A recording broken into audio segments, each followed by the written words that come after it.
American and European politicians condemn attacks against the Epoch Times printing house in Hong Kong. This after masked men smashed computers and printing machinery. Beijing is boosting pressure on Taiwan. It sent a record number of warplanes flying near the island, the largest incursion to date. A bold photo message from the U.S. to Communist China, warning the country's Navy not to step out of line. It was taken in the South China Sea. Chinese authorities make over $800 in 3 minutes, and it's all thanks to a traffic camera and the regime's administrative power.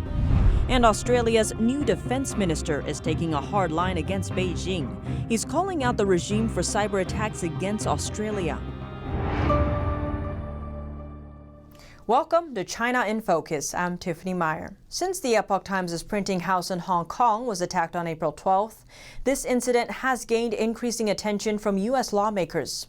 Today, at a press conference in Washington, D.C., Hong Kong Epoch Times director provides more details. This afternoon in Washington, D.C., the director of the Epoch Times Hong Kong edition gave new details on the attack. As soon as the attackers barged into the printing plant, they threatened the staff, telling them not to do anything that would force the attackers to take action. They caused extensive damage to the printing equipment. The printing press control panel sustained the most severe damage, while the transmitter, several computers, and a CPU were also destroyed. The Epoch Times also released footage that shows 4 masked men breaking into the printing house. They smashed computers and printing machinery and threw concrete rubble onto the printing equipment. Guo Jun said the attack is not an isolated incident. This attack is not an isolated incident. It's the 5th time since its establishment in 2006 that criminals have targeted the printing press. Since last October, staff at the printing press have been monitored and followed by unknown vehicles. She says the same facility was attacked in November 2019. That's when 4 masked men broke in and set fire to the building. There was also another attack back in October 2012. Thugs tried to smash open the gate to the facility. 2 months later, 7 men carrying toolboxes attempted to break into the facility, but fled after being discovered by security guards. Founded in the United States in 2000, the Epoch Times began publishing in Hong Kong in 2001.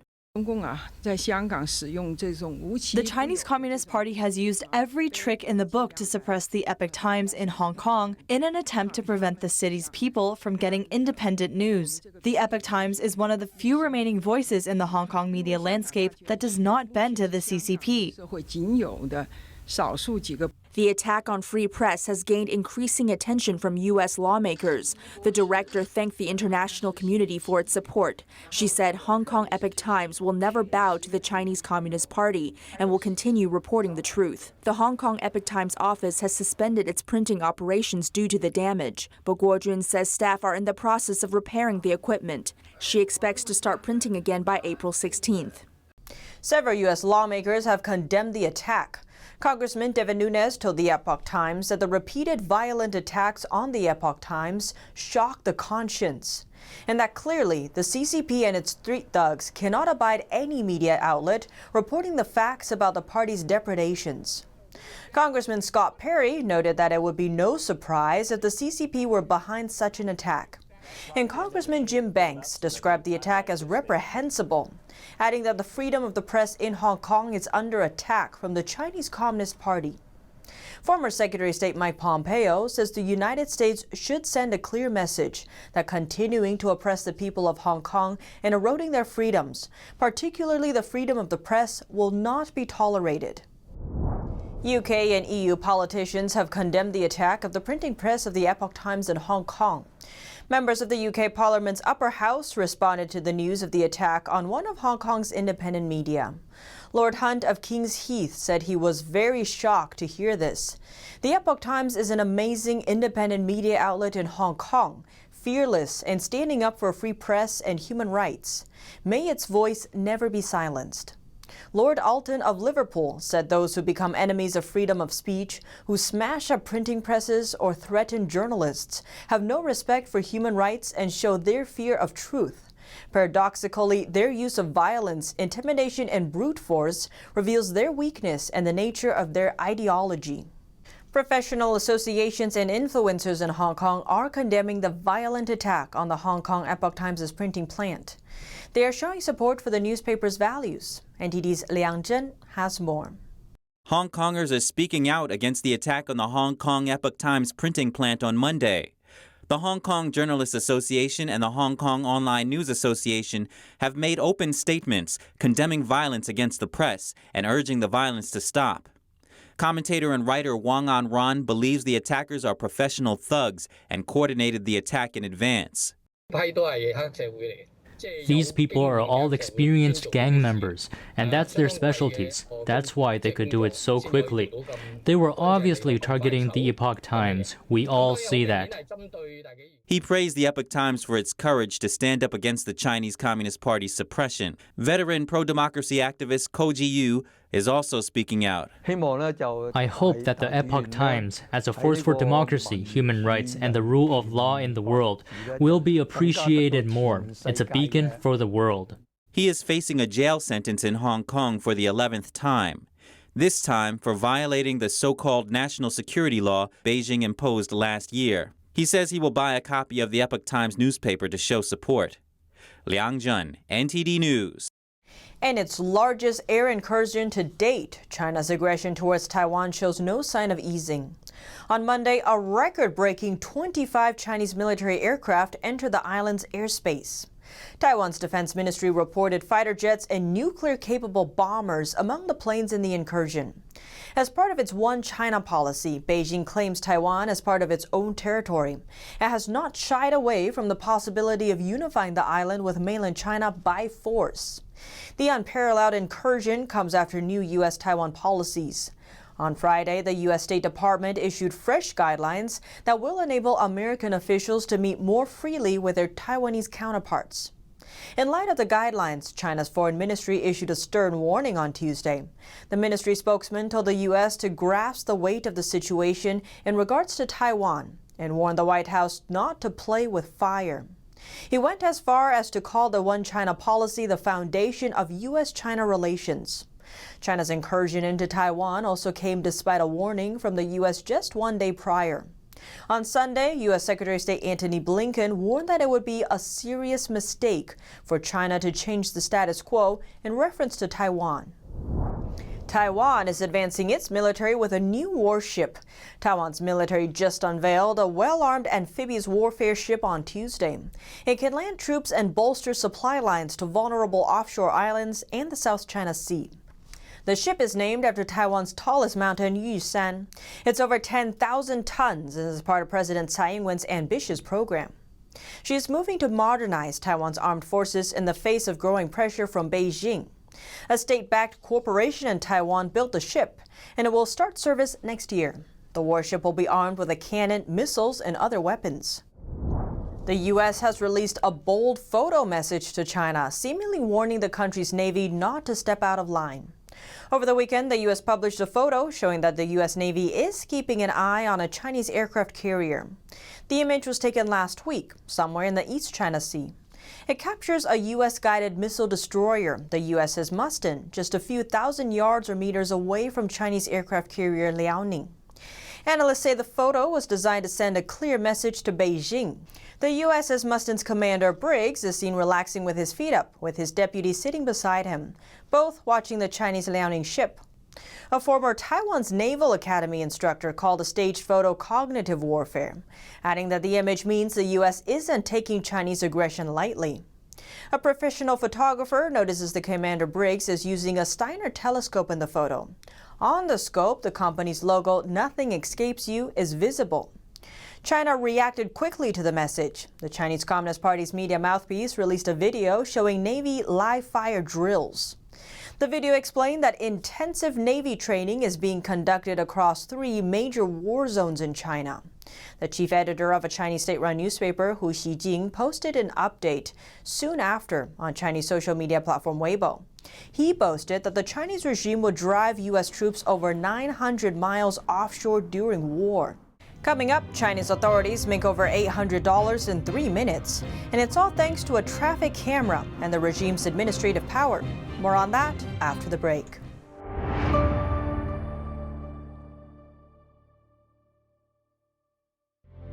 Trends may be fleeting, but values are timeless. We now bring you this new clothing brand with classic design and luxurious comfort. It's our way of sharing hope and inspiration from the world of Shenyun. We bring you Shenyun Dancer. Wear it with honor.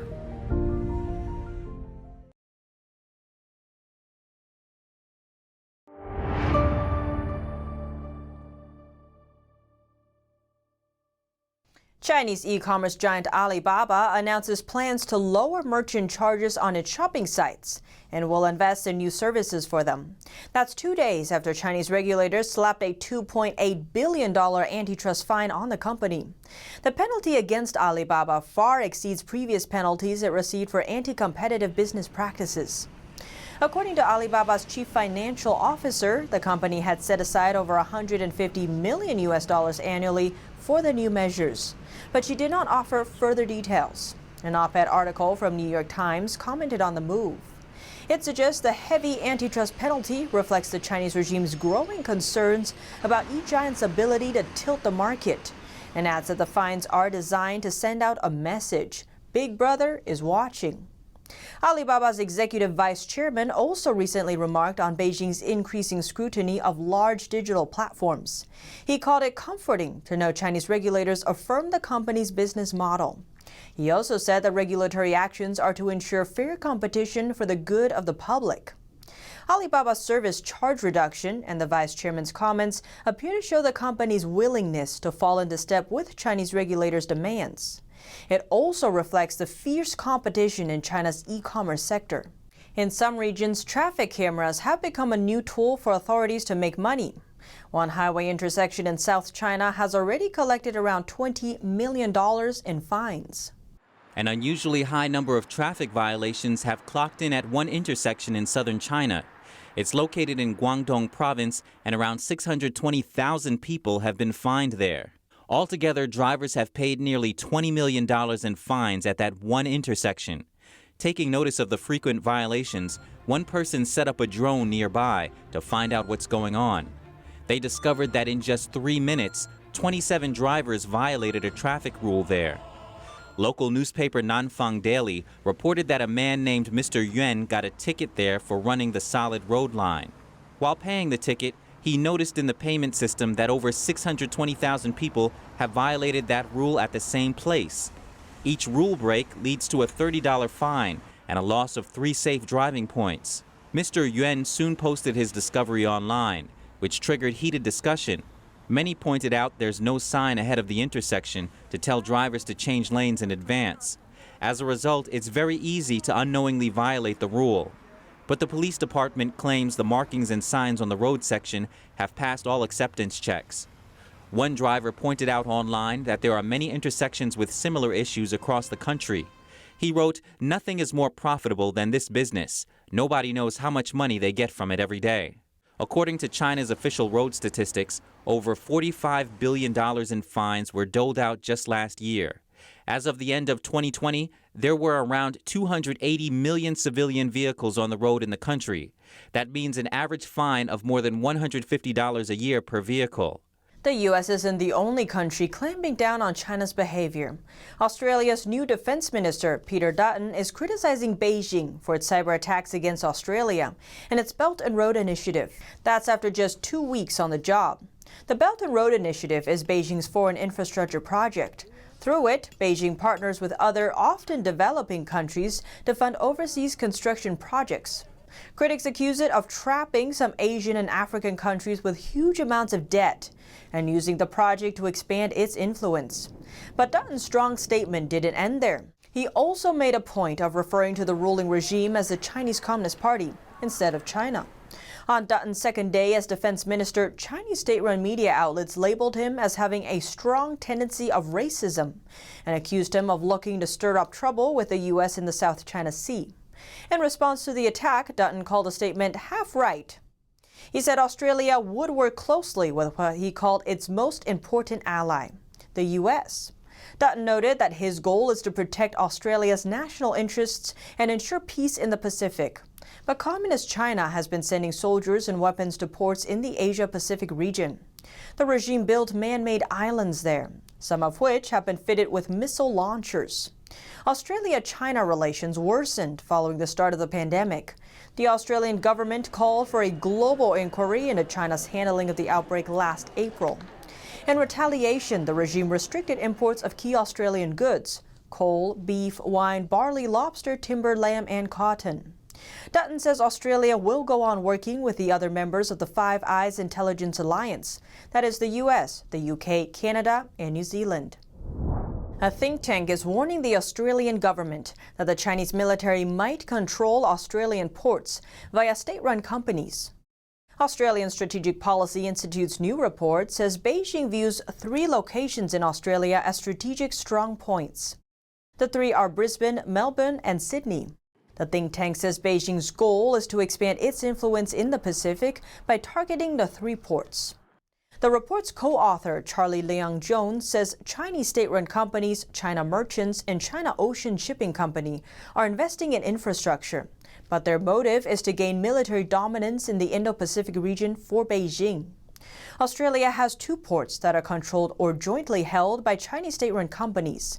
In 2015, Australia allowed a military-linked Chinese company to secure a 99-year lease over Darwin Port. That's a strategic seaport for guarding against attacks from the north. Former U.S. Deputy Secretary of State Richard Armitage expressed shock at the deal and said the U.S. was concerned about the development. Jones says Australia should share information with the U.S. and Japan and alert other countries about the risks of Beijing's investments. At least 2 Australian colleges have recently given in to pressure to self-censor activities sensitive for Beijing.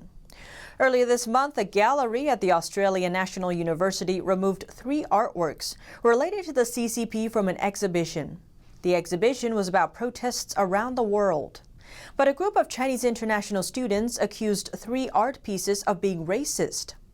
One showed a Chinese bill with former communist dictator Mao Zedong dressed as Batman. Another featured Mao's face covered with facial recognition markers. The third piece showed Winnie the Pooh strangling Tigger. The gallery removed these 3 pieces following the complaint. In a statement, the gallery apologized for, as they called, any hurt the artworks might have caused. Artist Luke Cornish apologized for the piece with Mao as Batman, but questioned the removal of the other 2. He believes the other 2 represent the genocide of Uyghurs in Xinjiang and China's social credit system. A similar incident happened at another Australian college last month. A student-run media at the University of Sydney initially reported about 2 professors' ties to the CCP. Students claimed the 2 professors at their school worked on military research with sanctioned Chinese universities. But the newspaper's editors soon took down the story. They said it was to reduce anti-Chinese sentiments.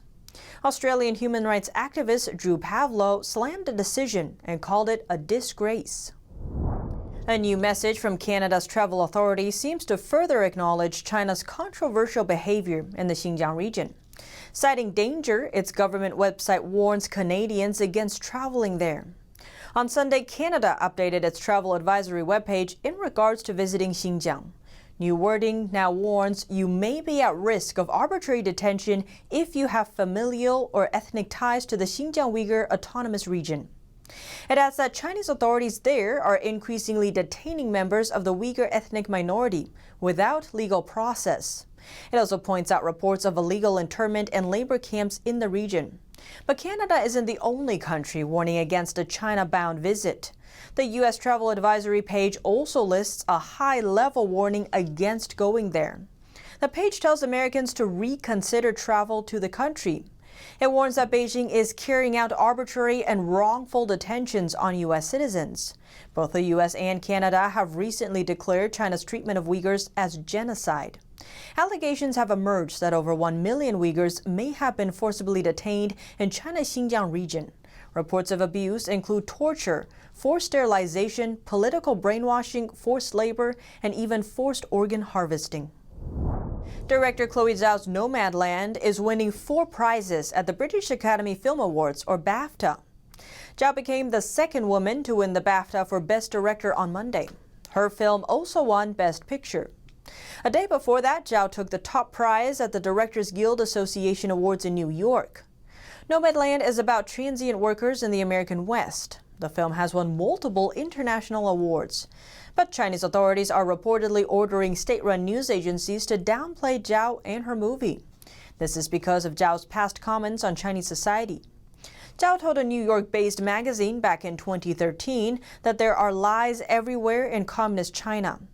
Zhao grew up in Beijing and went to study in the UK as a teenager. She says that was where she learned the truth about China. She later went to college in the US. Her movie, Nomadland, is also an Oscars nominee for Best Picture and Best Director. The award ceremony will take place on April 25th, but the ceremony won't be broadcast in China this year. The regime's publicity department issued a ban on it. It has to do in part with Zhao's nomination. The CCP considers Zhao sensitive. And that's all for today's China in Focus. Thanks for watching and see you tomorrow.